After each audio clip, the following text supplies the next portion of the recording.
বাংলায় এখন শ্রাবণ মাস, তবে বাইরে যেমন গরম তাতে মনে হতে পারে ভাদ্র চলে এসেছে। এমন গরমে মাঠের অনুশীলনে যে কেউ নিশ্চিতভাবেই এভাবে হাঁপাবে। জাতীয় দলের ক্রিকেটাররা অনুশীলন শুরু করেছে এশিয়া কাপ ও নেদারল্যান্ডসের বিপক্ষে সিরিজের জন্য। ফিটনেস ট্রেইনার নাথান কেলির অধীনে ফিটনেস ক্যাম্প দিয়ে শুরু হয়েছে অনুশীলন।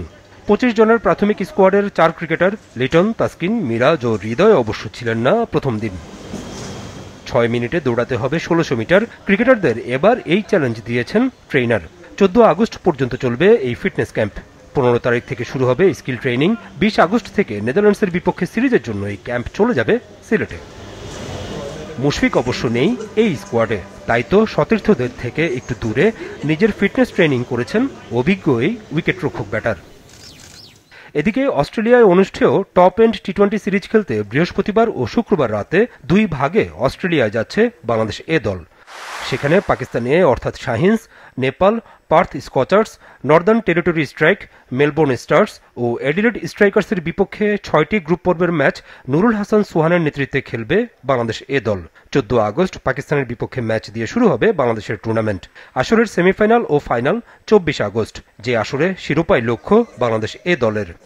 ভালো টুর্নামেন্টে আমরা যাচ্ছি এবং যেটা বললাম যে আমি যতটুকু স্টাডি করেছি এবছরের টিমগুলো নিয়ে খুব ভালো ভালো টিমই আছে এখানে। অবশ্যই আমাদের জন্য একটা ভালো অপরচুনিটি। আমার কাছে মনে হয় মেন লক্ষ্য হওয়া উচিত ফাইনাল খেলবো, এবং আমার কাছে মনে হয় যে প্রতিটা প্লেয়ার এবং যারা আমাদের সাথে টিম ম্যানেজমেন্ট আছে সবারই লক্ষ্য ট্রফির দিকে। বা একটা কথা ক্লিয়ার করতে চাই, আমার কাছে মনে হয় যে আমার ফার্স্ট প্রায়োরিটি গ্লোবাল টি-20 ছিল না, এবং গ্লোবাল টি-20-র জন্য আমি ন্যাশনাল টিমে ছিলাম না, এরকম কোনো কিছু ছিল না। আমি চিটাগাং ক্যাম্পে ছিলাম, এবং যখন শ্রীলঙ্কা সিরিজ থেকে বাদ পড়েছি তখন এসে আমি ফাঁকা ছিলাম। বাসায় পড়ে থাকার থেকে গ্লোবাল খেলা ভালো, সেই জন্যই তখন এটা নিয়ে চিন্তা করেছি। বাট আমার কাছে মনে হয় না দুইটা, অনেক সময় আমি শুনেছি এরকম কথা, এরকম কোনো কথা আমার না সিলেক্টরদের সাথে হয়েছে, না টিম ম্যানেজমেন্টের সাথে হয়েছে, না রংপুর টিম ম্যানেজমেন্টের সাথে আমার এটা নিয়ে কোনো কথা হয়েছে। সো আমার কাছে মনে হয় দুইটা ডিফারেন্ট ওয়ে। গ্লোবালটা আলাদা, আর ন্যাশনাল টিমের খেলাটা অবশ্যই প্রায়োরিটির ব্যাপার, এবং আমার কাছে মনে হয় প্রতিটা প্লেয়ারেরই ফার্স্ট প্রায়োরিটি ন্যাশনাল টিমই হবে। থ্যাংক ইউ ভাইয়া। টি-20 টুর্নামেন্টের পর দক্ষিণ অস্ট্রেলিয়ার বিপক্ষে একটি 4 দিনের ম্যাচ খেলবে বাংলাদেশের ক্রিকেটাররা।